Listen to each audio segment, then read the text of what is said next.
Welcome to our main news. Let's look at the top stories. Former President Edgar Lungu's political advisor Chris ZIMBA arrested. The United Party for National Development labels Catholic priest as Patriotic Front cadres. BOWMAN LUSAMBO fails to open his defense in international headlines. BOLA AHMED TINUBU sworn in as Nigeria's new president. And in sports, Leicester City has vowed to return to the Premier League. We have the details of these headlines shortly after this message. Salvation and strength and the kingdom of our God and the power of his Christ have come. You lift one hand and I'll lift the other hand, because our man of God in a surrendered position is more dangerous than an entire army. In the name of the Lord Jesus, today God will remove every form of iniquity, every ounce of iniquity that has been around you. Then I said, behold, I have come to do your will, O God, to fulfill what is written of me. So that I can understand that when Mary is in that crowd, part of her is crying for them to choose Jesus over Barabbas. But she doesn't understand the mystery of redemption.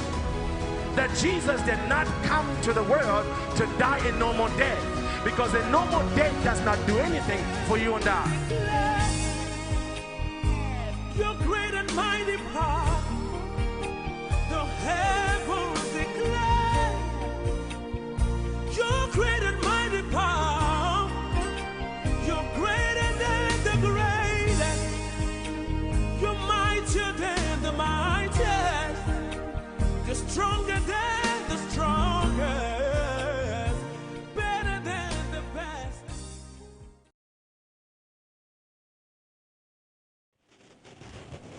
To present the news, my name is Louisia Nalupumbwe, and now the news in detail. Some residents of Lusaka's Kamwala area have appealed to Area Member of Parliament to quicken the process of constructing drainages in the area. The residents fear that if the drainage works delay, flooding in the area will not be addressed. Meanwhile, Area Member of Parliament Andrew Tayengwa says efforts have been made to provide lasting solutions to the flooding challenges in his constituency. Details are in this report.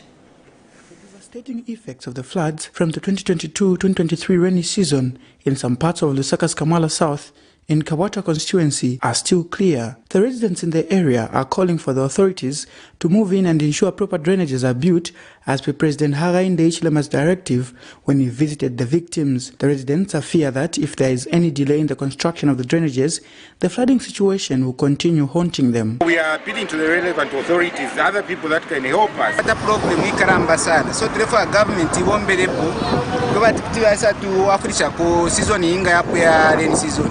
But Afrisheko ba wamiepo winu hapa. Must be statements being issued. We want proactiveness and actions being taken. As for now, I know that should the rainy season come again in October, the same problem we experienced is going to resurface. The problem has not been resolved. The problem has to be resolved now before we get into the next rainy season. Unfortunately, we still have it. Meanwhile, Area Member of Parliament Andrew Tayengwa says a lasting solution will soon be available. We'll see how best we can remove or demolish those properties and connect or build proper drainages so that we connect to the Bombay drainage. That will only be done when we agree with the owners. And the owners actually they have come on board and they're willing to work with my office together with Lusaka City Council. Yes, you in the next coming months you'll be able to see some serious works within the constituencies where we are going to start working on drainages. You will see ZNS coming on board. We are engaging them so that they start working on our drainage system within Kawata. It's not only the drainage system that we are going to work. We are also going to ensure that a road network is improved. When we had those rains, we had serious bad effects on the roads, so we are going to ensure that we will work on the roads again. Nelson Zulu for Camnet News, Lusaka. Thank you, Nelson, for the report. Now, inter-town bus drivers operating from Lusaka's Kamwala area have cited slow business, which they have blamed on the influx of pirate private vehicles in the same business, whom they are saying are causing stiff competition.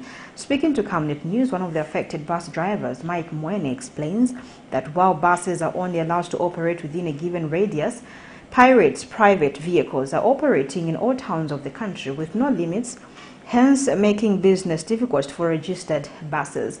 Meanwhile, Road Transport and Safety Agency Head of Public Relations, Mukela Mangolwa, says the agency is not ignorant of the happenings, while adding that it is putting up strict measures which will help in identifying and meting out punishment on owners of pirate private vehicles. More in this report. Pirate taxi drivers have remained a headache for registered bus drivers, both those covering local routes and traveling between towns, as they compete for commuters, despite not being licensed as public service vehicles.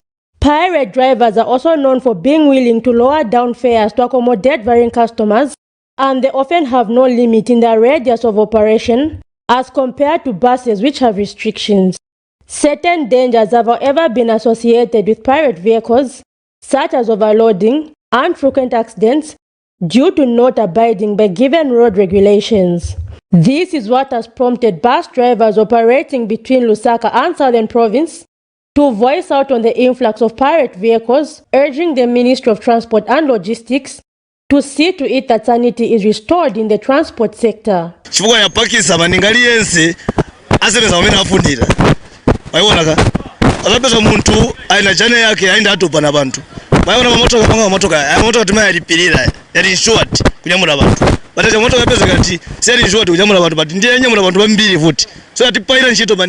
Business iri mushi but Zambia kuma private vehicles zapeza bana ma private vehicles ni ma police bamene zapeza muntu amene ma private vehicle ne banyamula abantu baja opeza ndiye banyamula na katundu kapene yokuba wanaba mbuzi ndiye apisa na mbuzi ma private ma wish special ma wish ndiye amene yavuta wakacha explain wakacha complaint kuli ba police kuli kani ma motoka ni aba boss wakulu wa boss watu wa police so ndiye bane yali mbira zapeza kati ma time zapeza kati kapena kai ma road block ni yangono kinyamula abantu kapena bali 10 poli afika wa polisi bayiripisa seka 50 kwasa namairo azabwera so to pepa kuli baratsa ngati waigwira ngati ni private vehicle they impound that vehicle nati muntu bamulipirisa navuti bamusiyaenda nabantu.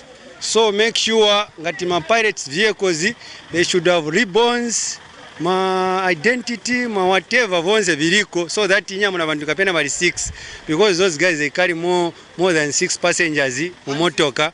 So kupeze kati maybe banyamuna bali 9 yaenda chita something kuja maybe an accident bantu bakambenza nanyamuna bali 12 and for sure bama chita overload. So bama buses tipeze kati setira king otenga bantu. Normal wish if you are covering 60 k's. But Mons to Lusaka is not 60 k's. But wish pitira pali 60 k's. So chabetu ngapembesho government ni wish pamene ifika perera. Wish ifika perera pa mazabuka. Kuchoka ku Mons ifika perera pa mazabuka or pakafue. But ipitira up to Lusaka. So pesa gati tangara affected nice utenga bantu pesa timu nduvuno afuna ngere mbasu mwako azakamba chana zipita nikweleka wish kamleka zeni sofika moja. Meanwhile, the Road Transport and Safety Agency RATSA, through its head of public relations Mukela Mangolwa, says the agency has formulated a plan to close down on pirate taxi drivers. So we're engaging, even by this morning, the provincial manager for Southern Province, just to alert of these developments that people have continued to contravene the law applying to operation of public service vehicles. So what we are doing currently is that those who are going to be found using vehicles that are not registered, if the vehicles are qualified to be public service vehicles, they are going to be detained, impounded and detained until they comply with the law, meaning they will have to pay their vehicles, change them to red number plates, as well as provide drivers who are holders of public service vehicle drivers licenses. He has further called on members of the public to be alert and report pirate vehicles to relevant authorities. Zipporah Mshala, Camnet News, Lusaka. The United Party for National Development, UPND Secretary General Batuka Imenda has advised Archbishop of Lusaka, Alik Banda, and Father Anthony Salangeta of St. Regina Pastor's Church of Chagwa not to take up the role of spokesperson for the Catholic Church, stating that they are not a church mother body. In a press statement, Mr. Imenda says the UPND is willing to listen to advice from church mother bodies such as the Zambia Conference of Catholic Bishops through a pastoral letter and not through individual priests. Mr. Imenda says there is need for priests to maintain objectivity in criticism, stating that priests such as Archbishop Banda openly declared their support of former President Edgar Lungu in 2021 prior to the general elections. He therefore states that it is of no surprise when the said priest chose to criticize President Hakainde Hichilema while ignoring to acknowledge other achievements under the UPND administration, such as enhancement of the free education policy. The UPND Secretary General was speaking in reference to the two priests who have been criticizing the UPND under the leadership of President Hakainde Hichilema. Sure, and I'll be candid. It is fake priests like Banda and the Salangeta who escalated the genocide in Rwanda to a level not seen elsewhere in the world. I want to advise Banda and the Salangeta that turning the pulpit into a political podium by way of not preaching the holy word is a devil scheme and a satanic philosophical tactic. Everyone is aware that they are at pains to see HH outliving their expectations in delivering free education, allocating 28 million CDF funds, and employing over 30,000 teachers, as well as recruiting 11,000 health workers, just to mention but a few. Banda is a Lucifer Zambia who wants to take advantage of the citizens by promoting the PF agenda. Who doesn't know that the PF gassed citizens, promoted bloodshed, divided the country, and subjected citizens to terrorism, stole public funds, and closed media houses, among other evils. And when such evil acts were taking place, the two priests, Salangeta and Banda, the so-called men of God, remained mute. What a hypocrisy. The opposition Patriotic Front PF Vice President Given Lubinda has urged the United Party for National Development UPND to stop labeling Catholic priests who are offering checks and balances on the current administration as PF. Addressing the media Monday, Mr. Lubinda says it is surprising that the UPND, which has branded itself as a listening and open government, has engaged in a direct battle with Catholic priests who speak on behalf of the people. Mr. Lubinda states that the PF would defend embattled church leaders from what they have termed as harassment. Details are in this report. The former ruling Patriotic Front PF, and now the largest opposition political party, has found itself being accused of sponsoring named Catholic priests such as Archbishop of Lusaka Diocese Alik Banda and Father Anton Salangeta of St. Regina Pastor's Church of Chagwa to launch attacks on the ruling United Party for National Development UPND. This follows statements from the two priests, with Father Salangeta having questioned the president's use of graphs at a recent media briefing, and Bishop Banda responding to President Hichilema, who allegedly described Father Salangeta as a joker for issuing the said statements. Sunday, Bishop Alik Banda took to the pulpit where he allegedly made the defense. At the close, my dear young people, I wish to state and defend all priests in the Archdiocese of Lusaka in particular, and in the world in general. A priest is not a joker, for heaven's sake.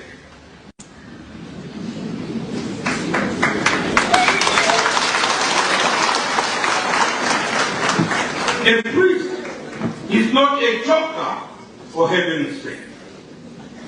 A priest is a shepherd of God's people. In response to what has been happening, UPND Secretary General Batuka Imenda, in a press statement, questioned the morality of the two priests whom he has alleged to be PF-aligned. This prompted the PF, through its party Vice President Given Lubinda, to respond to what has been transpiring through a press briefing. That a ruler's statement may be interpreted as a command by his or her subordinates and followers. What I've demonstrated here is an example of how, when the ruler, King Henry, asked the question, people acted. When King Henry was made aware of this, his response was, I did not give an order. The unprovoked and malicious attacks being made against the church and its leaders by President Hakainde Hichilema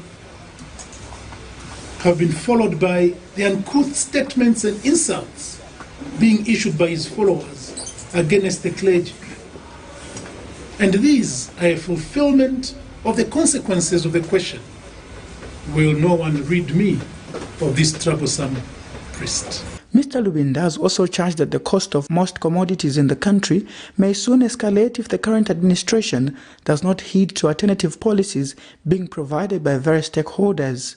Due to the increase in the cost of production of maize, all food prices are bound to skyrocket. All. Chickens, fish, pork, beef, cereals, everything. Milk, everything. Zambians, brace yourselves for harder times to come.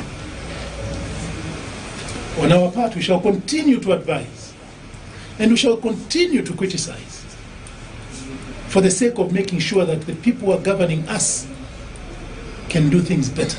He hopes that the party will by 2026 regain public confidence so that they can continue in trying to get Zambia on the desired path of development.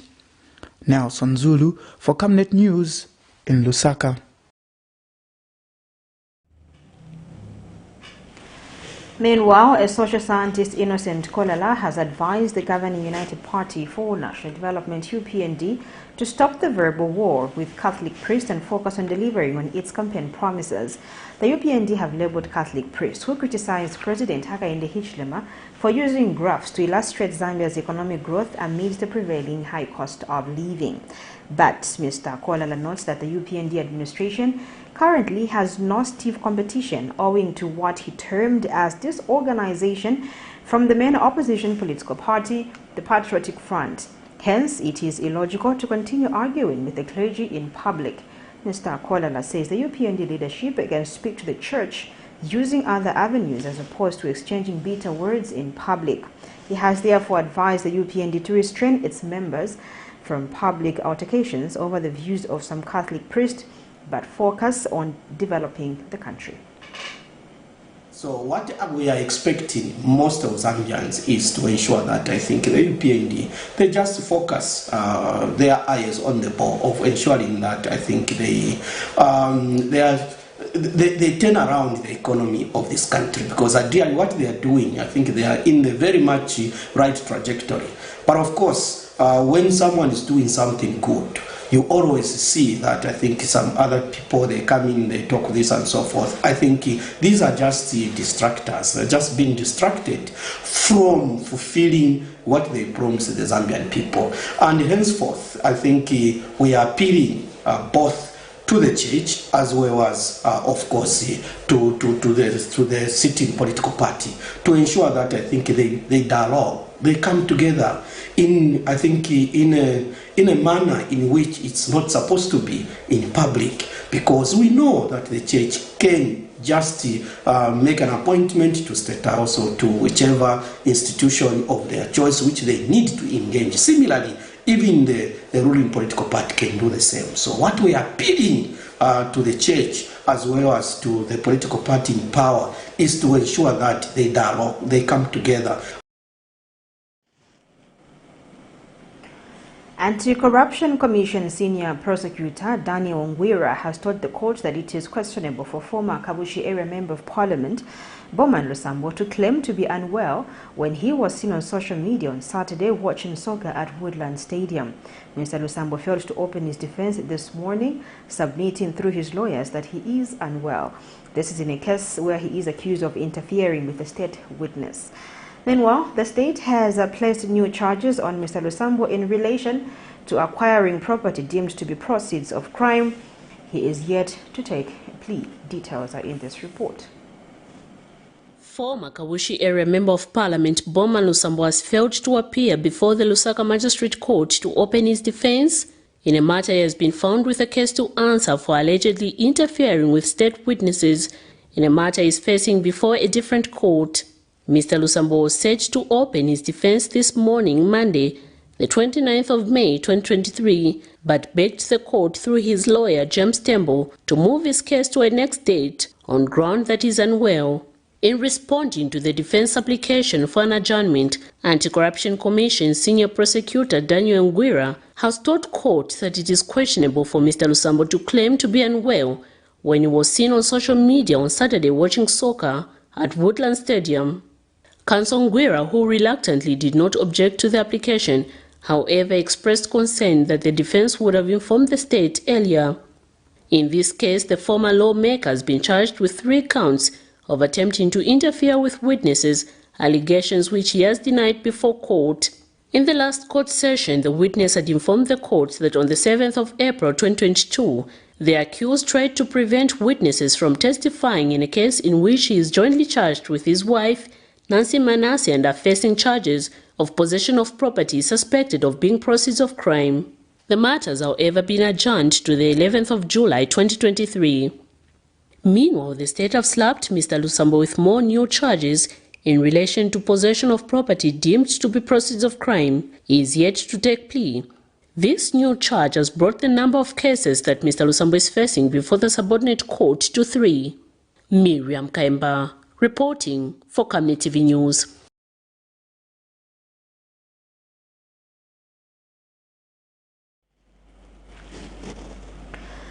The Lusaka Magistrate Court has instructed former President Edgar Lungu's associate Harry Findlay to obtain another medical report which indicates that he can only receive medical treatment abroad. The court advised Mr. Findlay to get the said document from the Ministry of Health before it can proceed to make a ruling on his application to access his seized passport. Mr. Findlay had earlier made an application before the court to have his passport released from the state's custody on the ground that he urgently needed to be treated abroad. In this matter, the state accuses Mr. Findlay of acquiring a Zambian passport on the 3rd of October 2022, purporting to have lost the one he had obtained earlier. Details are in this report. The Lusaka Magistrate Court says it will deliver its ruling on the 1st of June 2023 on whether it will grant an application by former President Edgar Lungu's associate, Harry Findlay, to have access to his seized passport. But before the ruling can be made, the court has directed Mr. Findlay to obtain another medical report which will indicate that he can only receive medical treatment abroad. Mr. Findlay is appearing before court for allegedly forging an immigration stamp and holding more than one valid passport. The accused had earlier submitted before court a medical report from Mainasoko Hospital. However, it did not contain details on whether the country has no healthy facility that can treat his illness. Magistrate Silva Munyinya, who is presiding over the case, has emphasized that the report that the accused is to produce before court ought to indicate that there is no healthy facility in the country that can attend to his condition. In his application, Mr. Findlay, through his lawyers, had disclosed that he has a severe heart condition which needed urgent medical attention outside the country. His earlier application was declined on ground that the said passport was not yet issued as an exhibit before court. But now that it has been tendered as an evidence, the accused has made another application with the hope that this time around his plea will be granted. The Lusaka businessman stands charged with 2 counts of holding more than one passport and being found with an endorsement of forged immigration stamps. It is alleged in count 1 that Mr. Findlay, on October 3, 2022 in Lusaka, acquired a Zambian passport number ZP021 382, purporting to have lost a Zambian passport number ZP013259, contrary to the fact. In the second count, it is alleged that on the same date, the accused was found in possession of endorsement of forged immigration stamps for Mwami Immigration Border Control in his passport number ZP032178, purporting that it was officially endorsed when in fact not. Miriam Kaimba, reporting for Camnet TV News. You're watching the main news on Camnet TV. Just now we take our first commercial break. When we get back, we have more local stories to join us after the break. You know I can take her a break. Yes, my dear. I was thinking of getting you a Bugatti on your birthday. Really? I'm quiet. My name is Yana.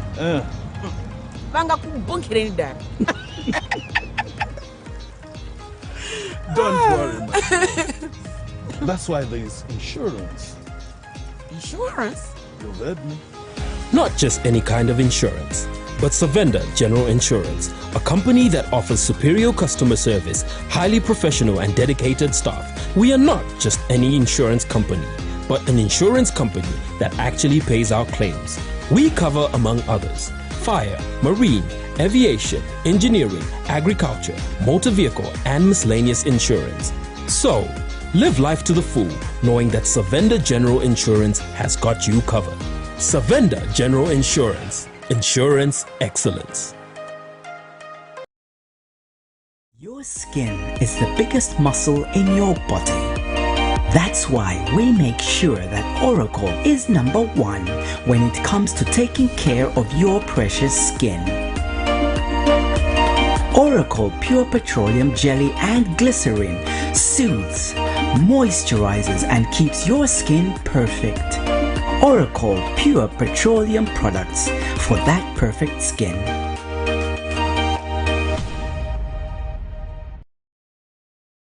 Salvation and strength and the kingdom of our God and the power of his Christ have come. You lift one hand and I'll lift the other hand, because our man of God in a surrendered position is more dangerous than an entire army. In the name of the Lord Jesus, today God will remove every form of iniquity, every ounce of iniquity that has been around you. Then I said, behold, I have come to do your will, O God, to fulfill what is written of me. So that I can understand that when Mary is in that crowd, part of her is crying for them to choose Jesus over Barabbas. But she doesn't understand the mystery of redemption. That Jesus did not come to the world to die a normal death, because a normal death does not do anything for you and I. Your great and mighty power, the heavens declare. Your great and mighty power, you're greater than the greatest, you're mightier than the mightiest, you're stronger than the strongest, better than the best. Welcome back. We continue with the news. Former Mines Minister Richard Musukwa has dragged the government to the Lusaka High Court seeking an order of mandamus compelling the Drug Enforcement Commission to return all his property that was seized. Mr. Musukwa, Jacqueline Musukwa, General Lungu, Kumapili Hotel Limited, Mwanangwa Resources Limited, Tachizia Company Limited, and 24/7 Standby Security Limited have cited the Attorney General as the respondent. According to a petition filed before court, they contend that on the 16th of May 2023, Drug Enforcement Commission officers stormed their various properties and seized 11 vehicles, a shotgun, among other things. They now seek a declaration that DEC officers have no authority to issue a search or seizure warrant in a matter they did, as it is against the provisions of the Criminal Procedure Code, Chapter 88 of the laws of Zambia, and the prohibition and prevention of money laundering Act number 13 of 2001 of the laws of Zambia. Among other reliefs, thus the petitioners further claim are damages for trespass to property and an order for quashing the warrants purportedly issued by the DEC Director General.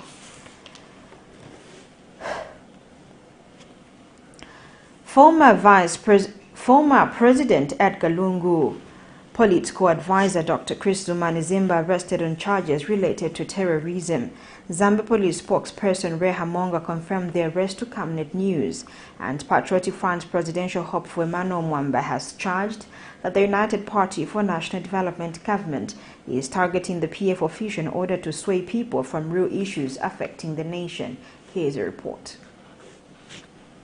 Former President Edgar Lungu's political advisor, Dr. Chris ZIMBA, has been arrested on charges related to terrorism. Dr. ZIMBA was appointed as former President Edgar Lungu's special advisor for politics to repress the controversial Kaiser Zulu in December 2019. He becomes the latest casualty among those who served under the Patriotic Front administration after PF Mandevu constituency Member of Parliament Christopher Shakafuswa was nabbed.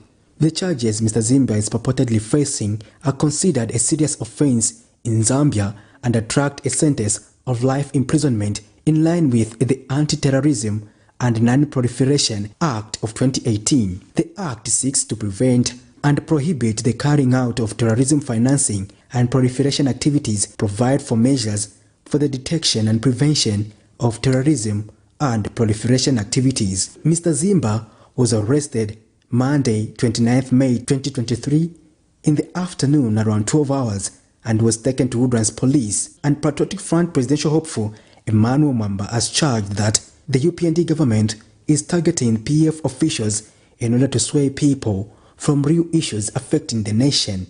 From the information we have is that the police are trying to raise terrorism charges against ZIMBA and others. This is a very serious matter. This is a capital offense. And like Honorable Nakachinda had exposed last week, that there is concerted schemes against the Patriotic Front and its leadership. And we will see charges like this, where they are fabricated very strong charges and they throw away the key to attempt to intimidate the PF and its leadership. This morning we had a press conference with our Vice President of the party, Honorable Given Luwinda. He also intimated that we are aware of very dangerous schemes to attempt to lock up everyone senior in the PF, and they will look and fabricate and search for charges. And ZIMBA, as you are aware, has been very active recently, providing analysis, political analysis. Zambia police spokesperson Reha Monga has confirmed the arrest to Camnet TV News. Police in Lusaka have detained Mr. Chris ZIMBA. Further details of his detention will be availed as soon as we are done with our formalities. Patrick Soko, Camnet News. The Zambia Association of Manufacturers, ZAM, has seen the need to harmonize regional and international trade standards if local manufacturers are to explore the regional and international market.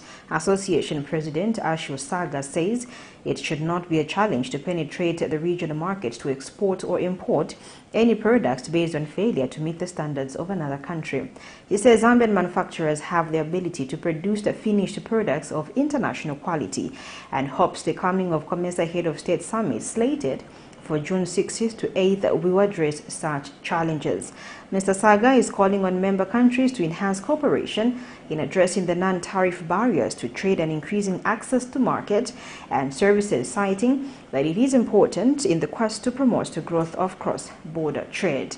Zambia will on June 6th host the COMESA Heads of Summit, which will be preceded by the meeting of the Committee of Ministers of Foreign Affairs on 6th June and the COMESA Business Forum and Exhibition on 7th June 2023. Access to markets has been key for a lot of our players. When we want to really have free trade, we need to have the concept of access to markets actualized. When we look at the ability of our manufacturers to export across borders, it shouldn't be hindered by standards, for example. And this has been one of the biggest problems that we've been calling for, is the harmonization of standards, which creates a non-tariff barrier going across borders. I give you a case in point. When you look into ShopRite, you find South African goods, right, without being subject to Zambian Bureau of Standards or Zambia Compulsory Standards Agency in entirety. When if one of our manufacturers want to export to one of the other countries like Zimbabwe or South Africa, you find that you have to fly in inspectors from SABS or from other inspection agencies to certify your factory and your products. So that creates a hidden barrier. So now when we look at access to markets, you have to look at it in its entirety, where you look at the issue of standards, harmonization of standards in the region and across commerce. The Zambia National Education Coalition, ZANEC, in collaboration with Action Aid, the Tax Aid Alliance, and the National Action for Quality Education in Zambia, NACASE, have called on government to ensure the revision of the 2013 curriculum, which is currently taking place, produce a curriculum that is decolonized and localized to answer to the real needs of the people in Zambia. ZANEC Executive Director George Hamusunga says in commemorating the Global Action Week for Education, which falls on Monday 29th May to Friday 2nd June 2023, under the theme Investing in a Just World, Decolonizing Education Financing, it is important for the country to take concrete action both nationally and internationally in order to invest more equitably and efficiently in education. It has since called for a committed, open, national and educational budget process for public ownership and multi-stakeholder participation in budget making, budget monitoring and review for enhanced inclusivity and accountability.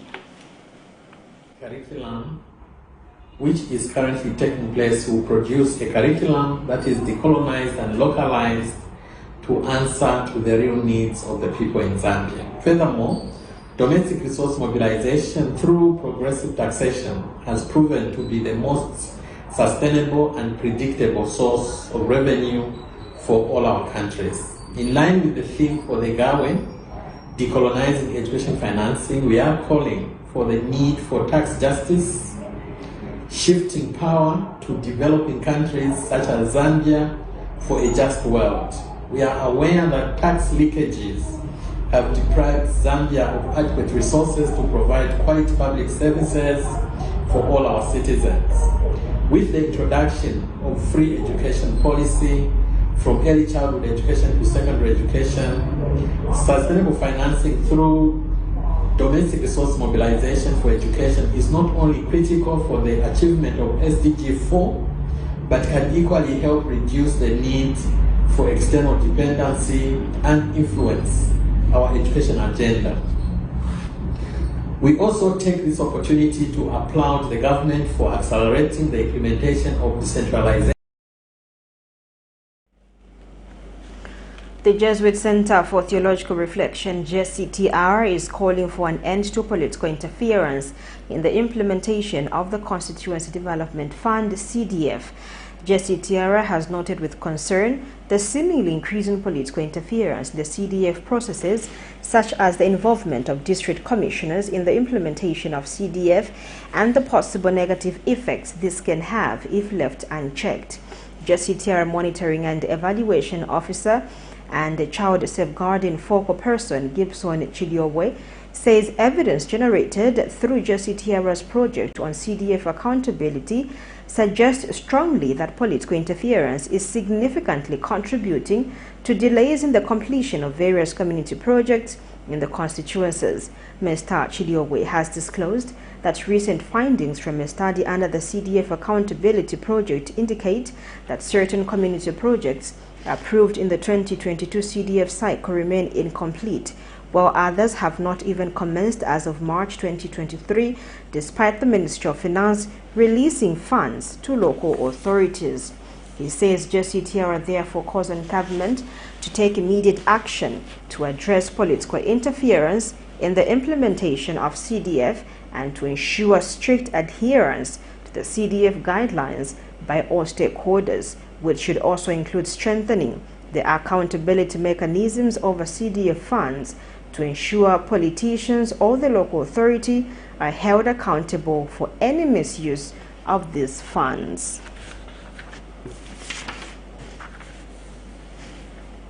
We take our last break. We'll be right back with the rest of the news.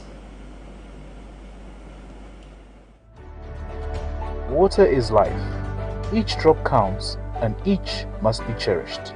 Our tried and tested product meets all international standards.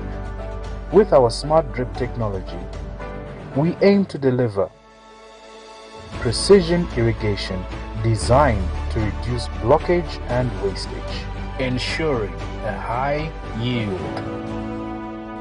RenGlow, your smart irrigation partner. Salvation and strength and the kingdom of our God and the power of his Christ have come. You lift one hand and I'll lift the other hand, because our man of God in a surrendered position is more dangerous than an entire army. In the name of the Lord Jesus, today God will remove every form of iniquity, every ounce of iniquity that has been around you. Then I said, behold, I have come to do your will, O God, to fulfill what is written of me. So that I can understand that when Mary is in that crowd, part of her is crying for them to choose Jesus over Barabbas.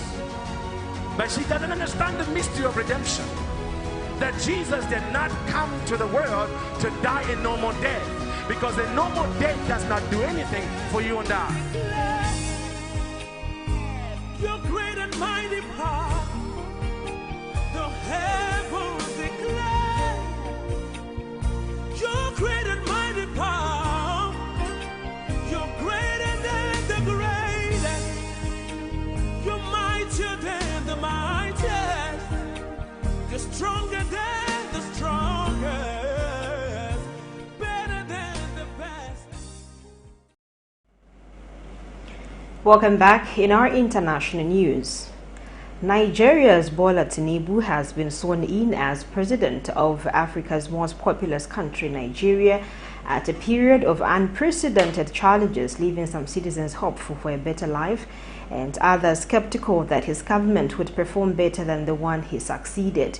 The former governor of Lagos, Nigeria's economic hub, TINUBU, 71, was sworn in as Nigeria's president in Abuja, the capital seat, in the presence of thousands of Nigerians and several heads of governments. He succeeds President Muhammadu Buhari to lead a country that by 2050 is forecast to become the third most populous nation in the world, tied with the United States after India and China.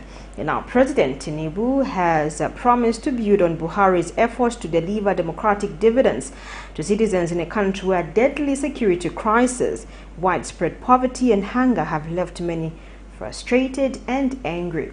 Here's a roundup of international news. Prolonged fighting in Nigeria between farmers and herdsmen is becoming more deadly. At least 2,600 people were killed in 2021, according to the Armed Conflict Location and Event Data Project. In this village of Ronji, located 140 kilometers south of Kaduna, 33 people were killed when raiders attacked in March. Victims were burned alive or shot dead. So when they enter our village, they started firing people. There are plenty. There are many of them. So they are up to 200. So some are macheting people, some are putting fire in the houses, and some are packing people's properties. Children were also not spared during this raid. Victims from the Ronji raid are still in hospitals, recovering from their injuries.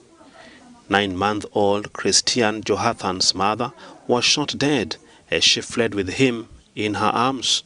The baby is now left with his father to take care of him. The sound of gunshot, saying she'll come run.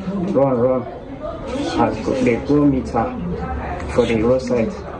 Then they shoot her and started cutting her. So that is why. So this one, they cut him, they remove her one finger, and then they shoot him for the... Once armed with sticks, the groups now fight with guns that have been smuggled into the country. Both sides are now accusing the government of injustice and marginalization. If you check these attacks that we are facing that are coming to us, the attackers are holding very sophisticated weapons that we cannot, as a people, as individuals, be able to confront them and fight them. The violence has given rise to militias that side with the herders who are primarily Muslim or the farmers from Christian communities. Arresting the attacks are rare and usually take a long time. At a makeshift clinic in a small school in the Al Rashidin district of Omdurman, a northern suburb of the Sudanese capital, Dr. Mohammed Al-Teha and two local men turned field nurses tend to the wounded and sick. With them are a few boxes of medicines collected by neighbors. The idea behind these emergency rooms is to spread them geographically across all the neighborhoods, meaning that each area will establish its own emergency clinic. The youths of each neighborhood have the biggest role along with the medical staff that's already present. In East Darfur, according to the World Health Organization, some 30 newborn babies have died in a hospital since the fighting began. A handful of volunteers are trying to offer whatever resources they can find. We are located on the front line. Most of the injuries are related to the war, like the treatment of wounds. The challenge we are facing is that most governmental clinics are closed and the private sector clinics aren't affordable for the majority. So people come here because they receive treatment for free. Anyone who has extra medicine at home, please bring it to us or to any emergency room in their neighborhood, as most neighborhoods have operational emergency rooms. We are in need of all kinds of medicine, doctors and any volunteers who can help our clinic in the Al Rashidin neighborhood. According to the UN, 25 million of Sudan's 45 million people are now dependent on humanitarian aid. Since the start of the war on April 15, more than 1,800 people have been killed. Bola AHMED TINUBU has been sworn in as President of Nigeria. Chief Justice of Nigeria, Olukayode Ariwola, reportedly administered the oaths of office and allegiance to both TINUBU and his Vice President-elect Kashim Shettima. The ceremony took place at the Eagle Square in the nation's capital Abuja Monday. According to reports by local media, it was witnessed by Tinubu's predecessors Muhammadu Buhari and Goodluck Jonathan. Remi Tinubu, the wife of the new president, was also in attendance. High-profile guests included Ghana's leader Akufo-Addo. That is when international news. Time now for sports news.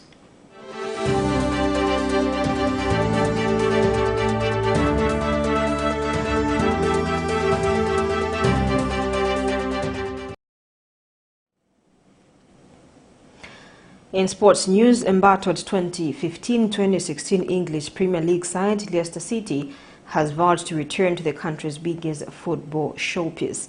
Leicester City chairman says his team will be back after their relegation from the Premier League. His family have owned the Foxes since 2010, taking charge in 2018 after the death of the father Vichai.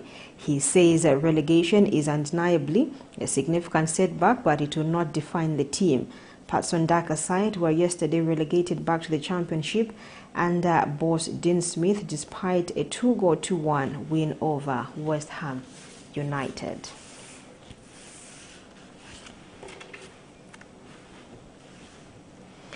That sporting item wraps up the main news. Before we go, let's look at some of the top stories that made the news this evening.